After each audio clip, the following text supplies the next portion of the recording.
बिस्मिल्लाहिर्रहमानिर्रहीम। अस्सलामु अलैकुम वरहमतुल्लाहि वबरकातुहू। ख़वातीन व हज़रात, पाकिस्तान 14 अगस्त 1947 27 रमज़ानुल मुबारक यानी शब कदर के मौका पर वजूद में आने वाली वो इस्लामी रियासत है जो अपने रोज़े अव्वल से ही इस्लाम दुश्मनों की निगाहों में कांटे की तरह खटक रही है। 1947 के रमज़ान की 27वीं शब वो मुबारक रात थी कि जब इस्लाम के नाम पर एक ऐसी मजहबी रियासत वजूद में आई जो मदीना तैयबा के बाद वो वाहिद इस्लामी रियासत थी जो नजरिए ला इलाहा इल्लल्लाह की बुनियाद पर कायम हुई। इसीलिए अहले नजर इस मुमलिकत को मदीना सानी कहते हैं। तो आइए आपको पाकिस्तान की हकीकत बताते हैं। इस पाकिस्तान को सिर्फ मुल्क न समझिएगा, बहुत बड़ी गलती का इर्तिकाब कर बैठेंगे। पाकिस्तान अल्लाह के राजों में से एक राज है। ये वो मुमलिकत है जिसके वजूद में आने से कबल ही इसके चर्चे थे। आपको अपनी स्क्रीन पर जो लोगो नजर आ रहा है ये खिलाफत उस्मानिया का लोगो है। इस लोगों में आपको दो झंडे सुर्ख और सब्ज वाज़े तौर पर नजर आ रहे होंगे। इसमें से सुर्ख झंडा तो तुर्की ने अपना लिया जबकि सब्ज पाकिस्तान का मुकद्दर ठहरा। कभी खिलाफत उस्मानिया यानी उम्मत की रहबरी का काम तुर्की के पास था, लेकिन अगर रसूल अकरम सल्लल्लाहु अलैहि वसल्लम के इरशाद के मुताबिक वो वक्त करीब आ रहा है जब उम्मत मुहम्मदी सल्लल्लाहु अलैहि वसल्लम की क़यादत पाकिस्तान के हाथ में होगी, क्योंकि आज पाकिस्तान की फौज, पाकिस्तान का न्यूक्लियर सिस्टम, पाकिस्तान की टेक्नोलॉजी हर लिहाज से तुर्की से आगे है और हम पाकिस्तानी अजमी कहलाएंगे, यानी हम गैर अरब हैं। और आपको ये जानकर फख्र होगा कि रसूल अकरम सल्लल्लाहु अलैहि वसल्लम के एक फरमान का मफहूम है कि ज़माने आखिर में अल्लाह ताला गैर अरब से एक ऐसी कौम को उठाएंगे जो हथियारों के मामले में अरबों से बहुत बेहतर होंगे और अल्लाह ताला उनके जरिए अपने दीन की तकमील करेगा। तो अगर आप इस हदीस के अल्फाज पर गौर फरमाएं तो गैर अरब तो छोड़ें, पूरी उम्मत में, पूरी इस्लामी रियासतों में पाकिस्तान सिर्फ एक वाहिद एटमी कुव्वत है जो हथियारों के मामले में सबसे ज्यादा ताकतवर है। इसके अलावा भी मुस्तकबिल के हवाले से रसूल अकरम सल्लल्लाहु अलैहि वसल्लम की कई अहादीस में सऊदी अरब से मशरिक की सिमत किसी रियासत का जिक्र आता है जो इस्लाम की नशात-उस-सानिया में अहम तरीन किरदार अदा करेगी। मसलन ग़ज़वे हिंद की मशहूर हदीस जिसके मुताबिक एक इस्लामी मुल्क पहले हिंदुस्तान फतह करेगा, फिर अहले यहूद के खिलाफ फैसला कुन जंग लड़ेगा। इसी तरह की एक रिवायत में रसूलुल्लाह सल्लल्लाहु अलैहि वसल्लम ने मशरिक की तरफ इशारा करके फरमाया, मेरा दीन पूरी दुनिया में कमजोर होगा तो वहां से उठेगा। एक और मौका पर फरमाया कि मुझे मशरिक से ठंडी हवाएं आ रही हैं, जिस पर अल्लामा मोहम्मद इकबाल रहमतुल्लाह अलैहि ने कहा था कि मेरे अरब को आई ठंडी हवा जहां से, मेरा वतन वही है, मेरा वतन वही है। अब हम इस बात को चेक करते हैं कि पाकिस्तान के मुतल्लिक वाकई अल्लामा इकबाल का गुमान दुरुस्त था और हुजूर अकरम सल्लल्लाहु अलैहि वसल्लम की अहादीस में इशारा पाकिस्तान ही की तरफ था, क्योंकि मुसलमान तो हिंदुस्तान में भी बसते हैं। तो सबसे पहले हुजूर अकरम सल्लल्लाहु अलैहि वसल्लम ने अपनी हदीस में उस सल्तनत के महल्ले वकू की तरफ इशारा किया, यानी अरब से मशरिक की तरफ तो पाकिस्तान ही है, इस महल्ले वकू पर पूरा उतरता है। इसके अलावा ये वो सल्तनत है जिसे अल्लाह ताला ने सबसे मुबारक दिन जुमातुल मुबारक को सबसे प्यारे महीने रमजानुल मुबारक में और सबसे अजमत वाली रात लैलतुल कद्र में बनाया। ये महज इत्तफाक था या ये उस जानिब इशारा था कि पाकिस्तान अल्लाह ताला के राजों में से एक राज है और ये रियासत महज एक हादसे के तौर पर वजूद में नहीं आई। ये महज एक इत्तफाक नहीं बल्कि अल्लाह ताला का इंतखाब है।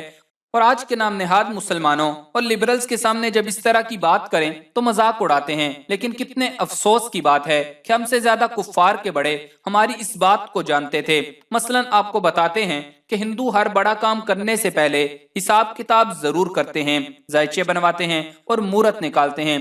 कहा जाता है कि क़याम पाकिस्तान के फौरन बाद गांधी ने पंडितों और नजूमियों को बुलवाकर हिसाब किताब करवाया, तो उसे पंडितों और नजूमियों ने बताया कि पाकिस्तान और इंडिया में 4 बड़ी जंगें होंगी और चौथी जंग फैसला कुन होगी। उसने ये तो नहीं बताया कि इस जंग का फातेह कौन होगा, लेकिन उसने इंडिया को रोकने की हर मुमकिन कोशिश की, यहाँ तक कि पाकिस्तान को उसका हक दिलवाने के लिए मरण बरत रखा, यानी भूख हड़ताल शुरू कर दी, जिस पर उसे कत्ल कर दिया गया, क्योंकि वो जानता था कि एक ऐसी खुदाई रियासत वजूद में आ चुकी है कि जिससे जो भी टकराएगा پاش پاش ہو جائے گا، اور اس ریاست کا نام کچھ اور نہیں بلکہ پاکستان ہے۔ اس ملک کے نام کے حوالے سے بھی آپ کو ایک ایسی خوبصورت اور مبارک مناسبت بتاتے ہیں کہ جس کی طرف شاید ہی آپ کا گمان گزرا ہو۔ اس ملک کے نام کی مدینہ طیبہ سے اتنی خوبصورت مناسبت ہے کہ پاکستان کا عربی میں ترجمہ مدینۃ المنورہ ہی بنتا ہے۔ سوال اٹھتا ہے کہ کیسے؟ تو ذرا غور فرمائیں۔ پاکستان فارسی کے دو لفظوں کا مجموعہ ہے، پاک اور استان، اور استان فارسی میں علاقے کو کہتے ہیں، یعنی رہنے کی جگہ، یعنی شہر بھی کہا جا سکتا ہے، اور شہر کو عربی میں مدینہ کہا جاتا ہے اور پاک کو عربی میں طیب کہا جاتا ہے۔ اب اگر ان دونوں لفظوں کو ملائیں تو پاکستان کا عربی ترجمہ بھی مدینہ طیبہ کے برابر آتا ہے۔ اب یہ بات محض اتفاق ہے یا اس جانب اشارہ کرتی ہے کہ پاکستان اللہ کے رازوں میں سے ایک راز ہے اور یہ کہیں نہیں جانے والا؟ پاکستان کی مدینہ طیبہ سے مناسبت کو دیکھیں کہ حضور نبی کریم صلی اللہ علیہ وآلہ وسلم نے جب ریاست مدینہ کی بنیاد رکھی تو کسی رنگ، نسل، قبیلے، فرقے کی بنیاد پر نہ رکھی، بلکہ نظریے لا الہ الا اللہ کی بنیاد پر رکھی، اور ریاست مدینہ کے 1400 سال کے بعد پاکستان دنیا کی وہ واحد ریاست ہے جو اسی نظریہ پر وجود میں آئی۔ پھر اس مماثلت پر بھی غور کریں کہ مکہ میں مشرک بت پرست تھے جنہوں نے اسلام کو پھیلانا مشکل کر دیا، تو ہجرت ہوئی تو مدینہ کی ریاست وجود میں آئی۔ بالکل اسی طرح ہندوستان میں بھی مشرک بت پرست تھے جنہوں نے مسلمانوں کا جینا مشکل کر دیا، تو ہجرت ہوئی اور پاکستان وجود میں آ گیا۔ یہ بات محض اتفاق ہے یا اللہ تعالیٰ کے کسی بہت بڑے انتخاب کی طرف اشارہ کرتی ہے؟ کسی بہت بڑے اہل نظر کا ماننا یہ ہے کہ غزوہ ہند والی مشہور حدیث جس میں لڑنے والی عظیم فوج کا ذکر نبی کریم صلی اللہ علیہ وآلہ وسلم نے کیا ہے، وہ پاکستان کی فوج ہی ہو سکتی ہے۔ اس پر ان کی دلیل یہ ہے کہ غزوہ ہند والی حدیث میں جو فوج ہے وہ یہودیوں یعنی اسرائیل کے خلاف بھی جنگ کرے گی۔ آج اس خطے میں جو بھی اسلامی ممالک ہیں ان میں سے صرف پاکستان ہی وہ واحد اسلامی ریاست ہے جس کے بیک وقت اسرائیل اور انڈیا کے ساتھ معاملات خراب ہیں اور کئی جنگیں بھی ہو چکی ہیں۔ چنانچہ یہ شرط کوئی اور اسلامی ملک پوری کرتا نظر نہیں آ رہا۔ اسی لیے اہل نظر اس بات کے قائل ہیں کہ رسول کریم صلی اللہ علیہ وآلہ وسلم نے جس فوج کا ذکر کیا کہ وہ ہند کو فتح کرنے کے بعد اہل یہود سے لڑیں گے اور ان پر فتح یاب ہوں گے، وہ پاکستان ہی کی فوج ہے۔ حضرت شاہ ولی اللہ محدث دہلوی رحمۃ اللہ علیہ نے طبرانی کے حوالے سے تو احادیث کا ذکر فرمایا ہے جن میں حضور نبی کریم صلی اللہ علیہ وآلہ وسلم نے ہند کے خطے سے اپنی محبت کا اظہار فرمایا۔ آپ صلی اللہ علیہ وآلہ وسلم نے فرمایا، مجھے ہند سے ٹھنڈی ہوا آتی ہے۔ اسی طرح آپ صلی اللہ علیہ وآلہ وسلم نے فرمایا، میں عرب ہوں لیکن عرب مجھ میں نہیں، اور میں ہند میں نہیں لیکن ہند مجھ میں ہے۔ آج ہندوستان دو حصوں میں تقسیم ہے، مشرق ہند اور مسلم ہند، اور یقیناً نبی کریم صلی اللہ علیہ وآلہ وسلم نے اس قدر محبت کا اظہار مسلم ہند یعنی اسی مدینہ ثانی پاکستان کے متعلق فرمایا۔ اور پوری دنیا کے نقشوں کو اٹھا کر دیکھ لیجئے، پاکستان دنیا کا واحد ملک ہے جس کے نقشے پر بھی محمد صلی اللہ علیہ وآلہ وسلم بنتا ہے۔ اب یہ بات بھی محض اتفاق ہے یا کسی بہت بڑے ازلی اور ابدی انتخاب کی طرف اشارہ کرتی ہے؟ تو دوستو، جیسا کہ ویڈیو کے شروعات میں ہم نے ذکر کیا کہ اسلام کی 1400 سالہ تاریخ میں مدینہ کے بعد پاکستان وہ واحد ریاست ہے جو اسلام کے نام پر بنی ہے، اور اسی مناسبت سے اسے مدینہ ثانی کہا جاتا ہے۔ لیکن مدینے سے مماثلت کا معاملہ صرف نام کی حد تک محدود نہیں ہے۔ مدینے کو اس وقت مشرکوں یعنی بت پرستوں سے خطرہ تھا، اور ان مشرکوں کی مدد مدینے کے یہودی کر رہے تھے۔ پاکستان کو بھی اس وقت دنیا کی سب سے بڑی بت پرست ریاست انڈیا سے خطرہ ہے، جس کی مدد اسرائیل یعنی یہودی کر رہے ہیں۔ مدینے کی مشرکوں کے خلاف 3 بڑی جنگیں ہوئیں، اور چوتھی جنگ فیصلہ کن تھی جس میں مکہ کو فتح کر لیا گیا تھا۔ پاکستان کی بھی مشرکوں کے ساتھ اب تک 3 بڑی جنگیں ہو چکی ہیں، اور چوتھی جنگ کے بارے میں کہا جا سکتا ہے کہ وہ فیصلہ کن ہوگی۔ اور اسی چوتھی جنگ کے بارے میں حضرت نعمت اللہ شاہ ولی نے آج سے 850 سال پہلے اپنے اشعار میں بتا دیا تھا۔ اس چوتھی جنگ کے بارے میں ان کے اشعار کا مفہوم ہے کہ پاکستان کو اللہ ایک زبردست جنگجو لیڈر دے گا جس کی قیادت میں پاکستان کی انڈیا کے ساتھ ایک آخری اور فیصلہ کن جنگ ہوگی، جس میں ابتدا میں پاکستان اٹک تک خیبر پختونخوا اور پنجاب کے کئی علاقے کھو دے گا، لیکن مسلمان جنگ جاری رکھیں گے اور ان کی مدد منگول کریں گے، جن کے بعد بالآخر انڈیا کو مکمل طور پر مغلوب کر دیا جائے گا۔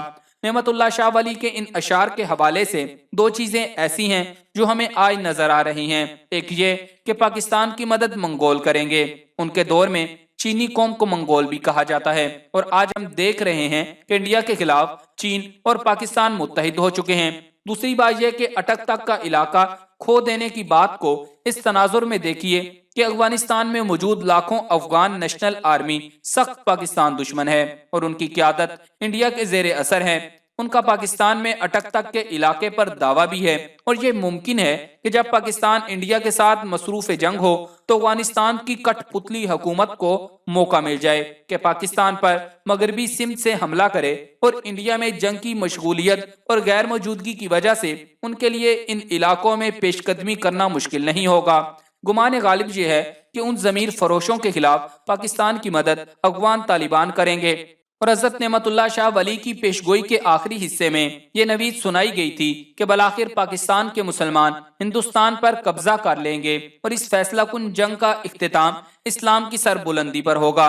तो दोस्तों, नेमतुल्लाह शाह वली की इस पेशगोई से अंदाजा लगाना मुश्किल नहीं है कि रसूल करीम सल्लल्लाहु अलैहि वसल्लम के फरमान में जिस अजीम फौज का जिक्र है कि वो इस्लाम के दुश्मनों पर काबू पाएंगे, वो पाकिस्तान की फौज ही है। आलम कुफ्र को इस वक्त 4 हिस्सों में तकसीम किया जा सकता है: ईसाइयत, यहूदियत, मुशरिकीन और मुल्हिदीन। बहुत कम लोगों को ये मालूम होगा कि पाकिस्तान इस वक्त भी इन चारों से बैक वक्त बरसरे पैकार है और इन सब के लिए दर्द सर बना हुआ है। मुशरिकीन की नुमाइंदा रियासत इंडिया है, यहूदियों की इसराइल और इनके खिलाफ पाकिस्तान की जंग से हम सब वाकिफ हैं। जदीद इल्हाद की सबसे बड़ी नुमाइंदा रियासत रूस है, जो अपने वक्त की सुपर पावर थी जब वो अपने इल्हादी नजरियात को पूरी ताकत से दुनिया भर में फैला रही थी। तब पाकिस्तान और अफगान मुजाहिदीन के हाथों अपने अंजाम को पहुंची। इसी तरह ईसाइयत की नुमाइंदा अमेरिका बज़ाहिर पाकिस्तान का इत्तेहादी है, लेकिन अब दुनिया जान चुकी है कि अफगानिस्तान में अमेरिका को दर हकीकत किसके हाथों शिकस्त का सामना है। पाकिस्तान की मुस्लिह फौज दुनिया की आला तरीन अफराद में से हैं और ये हकीकत न रूस को पसंद है और न अमेरिका को। रूस की नजरें अफगानिस्तान और फिर बहीरे अरब पर हैं, जिनको काबू करना पाक फौज की मौजूदगी में नामुमकिन है, जबकि अमेरिका इसराइल का हलीफ है और जानता है कि अगर इसराइल के खिलाफ आलम इस्लाम की जानिब से कभी आलमी तौर पर जिहाद का ऐलान हो गया तो पाकिस्तान की अफवाज और निहत्ती आबादी भी किसी हुक्म का इंतजार किए बगैर इसराइल पर चढ़ दौड़ेगी। और यही वो पेशगोई है और गज़वे हिंद वाली हदीस है जिसका जिक्र हम अपनी वीडियो में पहले ही कर चुके हैं। और ख़वातीन व हज़रात, वीडियो के आखिर में आपको एक और मामला भी बताते हैं कि पाकिस्तान के साथ ही अजीबो गरीब दास्तान है कि पाकिस्तान को नुकसान पहुंचाने वालों को अल्लाह जमीन पर ही निशाने इबरत बना देता है। मसलन सकूत ढाका यानी पाकिस्तान तोड़ने के जिम्मेदार सारे किरदार जिन्होंने पाकिस्तान को तोड़ा था, अल्लाह ने उनको उनके खानदानों समेत मिटा दिया। जुल्फकार अली भुट्टो का सारा खानदान गैर तबी मौत मरा और आज दर हकीकत उसका कोई नाम लेवा मौजूद नहीं है। बिलावल भुट्टो हकीकत में सब जानते हैं कि बिलावल जरदारी है। इसी तरह बांग्लादेश में शेख मुजीबुर रहमान अपने पूरे खानदान समेत मारा गया, सिर्फ उसकी एक बेटी बाकी बची। इसी तरह इंडिया में इंदिरा गांधी न सिर्फ खुद कत्ल हुई बल्कि उसका बेटा राजीव गांधी भी कत्ल हुआ और दूसरे बेटे संजय गांधी का 33 साल की उम्र में जहाज क्रैश हो गया और यूं उसका पूरा खानदान मलियामेट हुआ। यही निशानियां हैं। कभी पाकिस्तान सुई नहीं बना सकता था, लेकिन दुनिया की जदीद तरीन मिसाइल बना चुका है। पाकिस्तान के न्यूक्लियर मिसाइल प्रोग्राम का मुकाबला इस वक्त दुनिया में सिर्फ अमेरिका और चीन कर सकता है। बाकी ममालिक को इस मामले में पाकिस्तान पीछे छोड़ चुका है। क्या ये सब बातें महज इत्तफाकात हैं? पाकिस्तान के खिलाफ बेपनाह साजिशें होने के बावजूद अब तक अल्लाह ने इसको बचाया है। कैसे और किस तरह? अगर इस पर बात की जाए तो शायद इस वीडियो का कभी इख्तिताम ही ना हो। इसीलिए हम बार बार कहते हैं कि पाकिस्तान अल्लाह के राजों में से एक राज है। ये महज जमीन का टुकड़ा नहीं है बल्कि एक मुकद्दस इमानत है। इसके साथ आने वाले वक्त के बहुत से अहम तरीन मामलात वाबस्ता हैं। जो शख्स इस इमानत में खयानत करेगा वो अल्लाह की पकड़ से नहीं बच पाएगा। याद रखिए कि नबी करीम सल्लल्लाहु अलैहि वसल्लम की गज़वे हिंद की पेशगोई की तकमील के लिए ही पाकिस्तानी रियासत वजूद में आई थी और ये पेशगोई पूरी होकर रहेगी। अपनी आज की वीडियो में हमने कुछ मामलात आपको दिखाए हैं। अगर हम सब की इस वीडियो से आपकी मालूमात में इजाफा हुआ हो और आप हमारे इस तज्जिये से इत्तफाक करते हो तो इस वीडियो को लाइक और शेयर जरूर कर दें। जज़ाकल्लाह।